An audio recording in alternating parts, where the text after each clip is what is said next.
Hey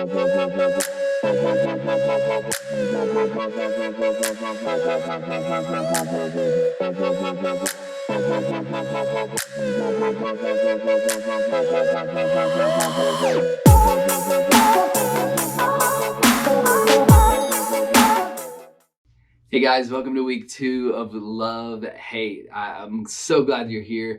Man, I've transitioned back to my office, which is it's actually a weird feeling because no one else is kind of around.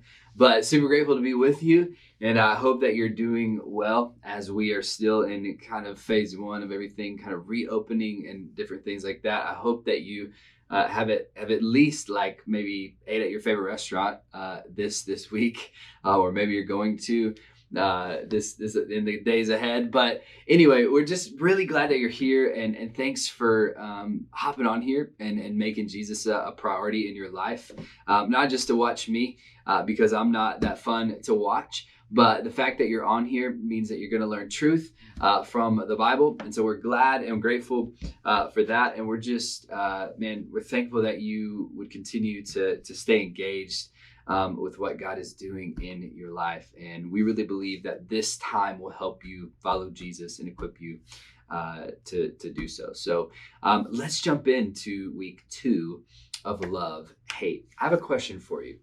Have you ever felt thankful that one of your friends gave you a heads up, even if like it was kind of awkward? Here's what I mean. Like, you know, those uncomfortable moments where basically your friend says, yo, you have food in your teeth. Yeah. And you just talked to that really pretty girl or that good looking dude, and you're like, yo, you have pepper in your teeth. You just like sink, you die on the inside, right? Or something else, or maybe your breath smells really bad. You forgot to brush your teeth, right? Like, yeah. Anyway, or your friend's like, yo, your fly's down. It's like the worst thing ever. And then maybe it's like, oh, you have ketchup on your forehead. Okay, cool. How did that get there? Like, you're like, I'm not sure how this happened. But just looking, they're just looking out for you, right? Or this is the worst, right? This is the absolute worst. When your friend and you're talking and you're just like, you're talking about somebody, probably shouldn't be, but then they're like right behind you. It's like, yo, like she's right behind you. Like they know, like they've heard everything that you've said. Worst thing ever. But your friend looks out for you. We've all had moments like this, right? Like, no one likes hearing that they have food, on their shirt or toilet paper on their shoes. But when someone cares enough about us to look out for us and save us from future embarrassment, like, I am so grateful. And I'm sure that you are too. Now, let's think about this for just another side, okay? For 1 second. Have you ever felt like you should really say something to someone else, but you just weren't sure how to go about this or how to say whatever you were trying to, you should say? Think about it. Like, telling your friend that they have food on their face is one thing, but like, we all know there's like bigger things that we tell other people. Like for example, talking to a friend about a relationship that you don't think is good for their life. It's a little bit more difficult. Or confronting someone about a decision they're making, like recently, that just is not great for their life, and you know it. Or maybe speaking up about something that you know that is going to get them in trouble. Like, you see it, you know this is going to happen. Maybe you were doing it before, or maybe you just know the outcome, but they're just so wrapped up in it they can't see it. But you know that you should say something. See, those are the completely different things. Speaking up in situations like this is beyond difficult. Like, if your brother or sister started hanging out with people, that you were concerned with, that they were doing the right thing? What are you supposed to say if your best friend like is making these decisions? Like, okay, for example, like brothers and sisters, you're tight, like they're your best friends, but like what if like it's not your brother or sister and it's like your actual best friend, and he or she is making decisions that their parents would not be okay with? Is it really your place to say something about it? Like, you don't want to be their parent, right? Of course not. So we usually just, let's be honest, avoid the conversation altogether. And I struggle with this, and I don't know if you do either. Or do too. I struggle with not saying something, but I also struggle with saying something. And I'm sure there's many of you that could relate out there. But why don't we say something? Like why? Maybe we don't want to ruin a friendship or make someone mad. That's totally understandable, right? Maybe you're doing or have done the same thing in the past, so we don't feel like we have the right to say anything. I've been there. Maybe you don't think that the other person will listen. I've been there too, right? You're like, they're just gonna blow this off and not think anything of it, and they'll kick the habit later, or they'll whatever they're doing, they won't think it'll affect them. Maybe you just don't know what to say or how to say it. That is legitimate as well.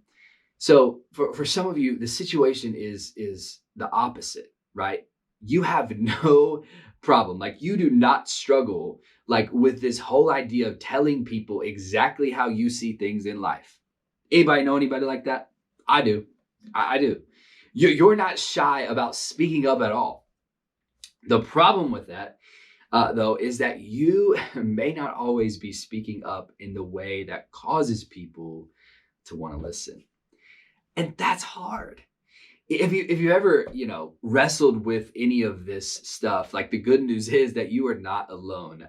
Everyone on here that's listening to this, I guarantee you, has struggled and has been through this. Maybe you're going through this now. We've all been there.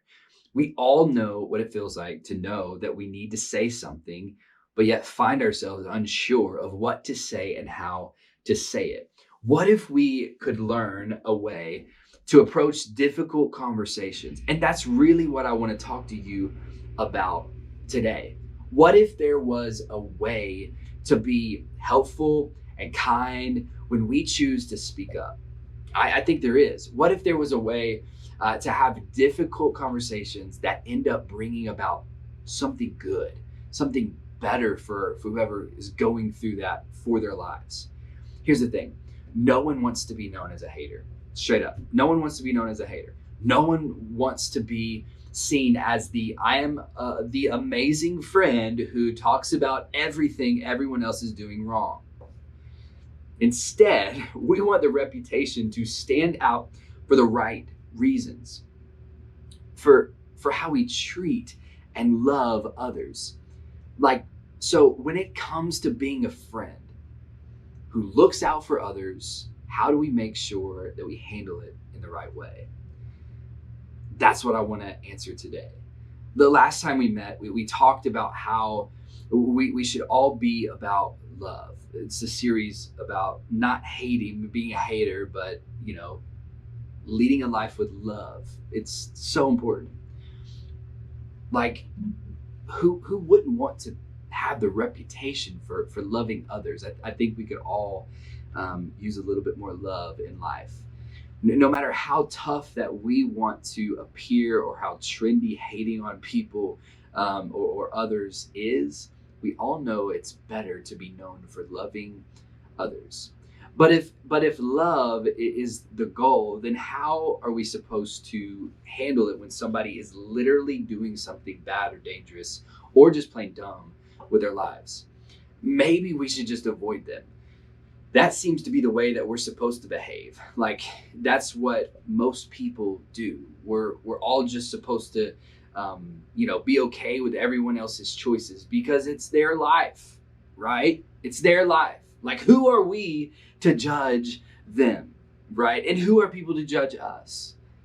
But I think deep down, we all know that isn't the way. That isn't always the case, especially when it comes to people closest to us.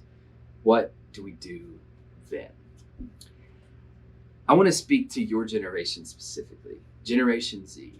You guys have an attribute about your generation, a characteristic about your generation that I am jealous of. As I look at your generation, it is one of the most accepting generations in American history. You guys are, I think, amazingly good at loving others. You are just you are really accepting of all people, humans in general. Like, you love people. But I think one thing that kind of falls to the wayside, and it's like one of the good, it's the best things about your generation, but it's also like one of the things that I just really would love to talk to you about, is that there's a difference between like accepting and loving people and not actually telling them the truth. Like, if someone is doing something bad or living a lifestyle that is not the best for them, we never speak up or we never say things. But I just want to encourage you today that truth with a right heart will not be received harsh. Jesus did this constantly throughout the Bible. We're not going to talk specifically about a story about Jesus, but if you look through the Gospels, he told truth. And I think one of the things that he did to love people is tell them the truth with the right heart. And so today, I want to say that there's hope. Like, you don't have to watch your friend or people that you love struggle through things because you're scared to say something. Like, you saying something and speaking truth and life to them will help them get back on the path that God intended for their lives. And we're going to talk about Paul today too. Paul actually talked about this very thing in the letter of the church to the church.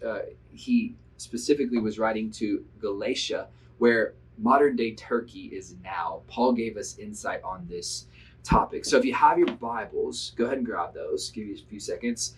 Maybe you're watching on your computer or on a TV, but if you have your Bible, go get it, like this paper one.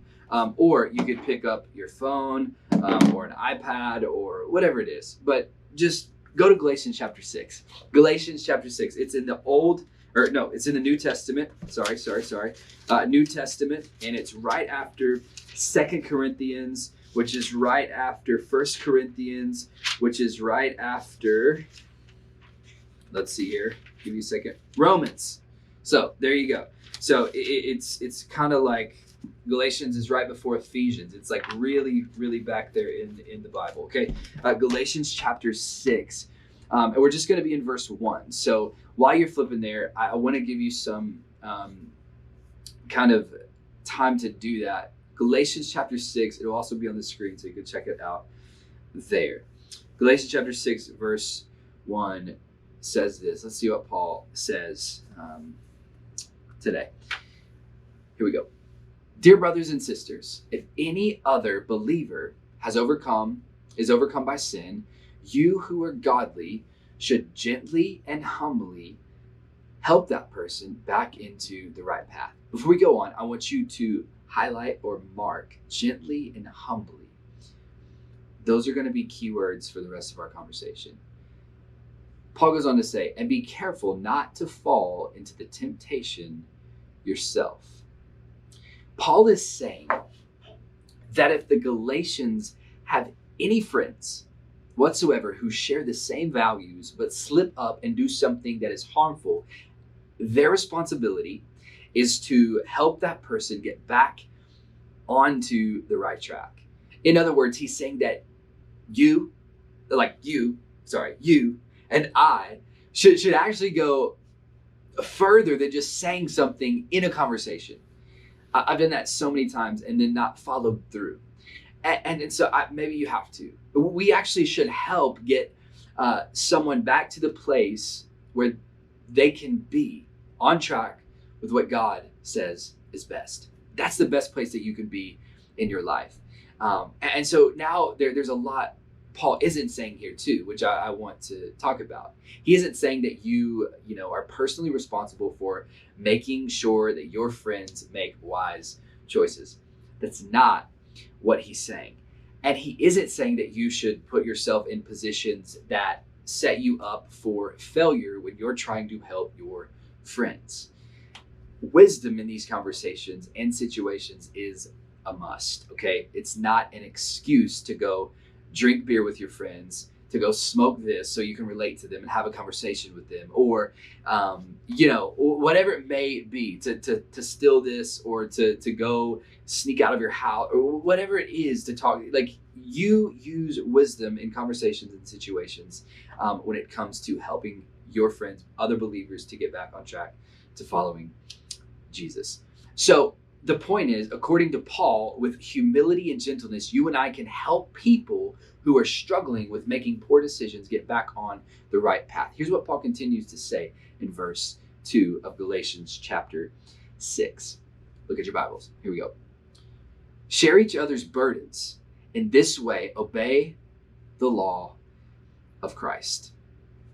So, how do we help them get back on track?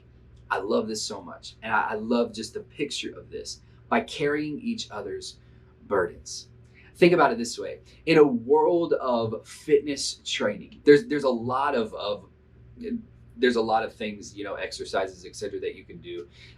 Many of us probably know bench press, right? Where you lay back on the bar and you push up with your weight, etc. But there's a person, like, when you get to a certain amount of weight that you need help with, this person that helps you is known as a spotter. A spotter is there to help you when the weight gets too heavy and the person doing the lifting is no longer able to lift it. Like, you become weak and you need some help to push through. Now, when this happens, the spotter carries the weight too. They carry the burden of the barbell along with the person doing the lifting. That is what we're supposed to do to help people get back on track to live the way God intended them to live. See, Paul cared deeply about the people of Galatia, which is why he wrote what he did. He knew that the most loving thing that he could possibly do isn't always the easiest thing that he could do. But we owe it to each other, right? We owe it to each other to speak up, because the truth is that we need each other, especially in times like this. Not just to point out where others may have gotten off track, but to actually come alongside of them, help them carry the burden and get back to the place that we should be. In other words, Jesus followers must do more than just speak up and point out what's wrong. We must make ourselves available to be spotters in the lives of others in this world, to help make right where things have gone wrong. We don't just point fingers, we share burdens. Again, some of us are like, I'm not afraid to speak up. I don't care what people think. And for those of us who feel that way, Paul snuck in two words that I want to come back to that I think will be helpful to keep in mind when it comes to having these conversations. He said we should be what? Gentle and humble. Gentle and humble, meaning what we say is just as important as how we say it. The loving act to not just sound, judgmental or arrogant or self-righteous. Like, being kind, helpful, and encouraging shows people that we want to help them out of love. Check this out. Hard conversations aren't easy. Like, for real, I get that. But avoiding hard conversations isn't loving either. And enjoying a hard conversation by making someone look bad and feel terrible over, what they've done isn't loving either. In fact, the conversation isn't really the point. The point is learning to ask this question. And here it is. Am I showing love and how I'm treating this person. Love pushes us to talk about difficult things. And love also pushes us to talk about the difficult things in a kind and compassionate way, because that's what love does. It shares the burden by caring about the person who is carrying it and about ourselves. Listen, let's be a generation who will speak up, who will share truth humbly and gently.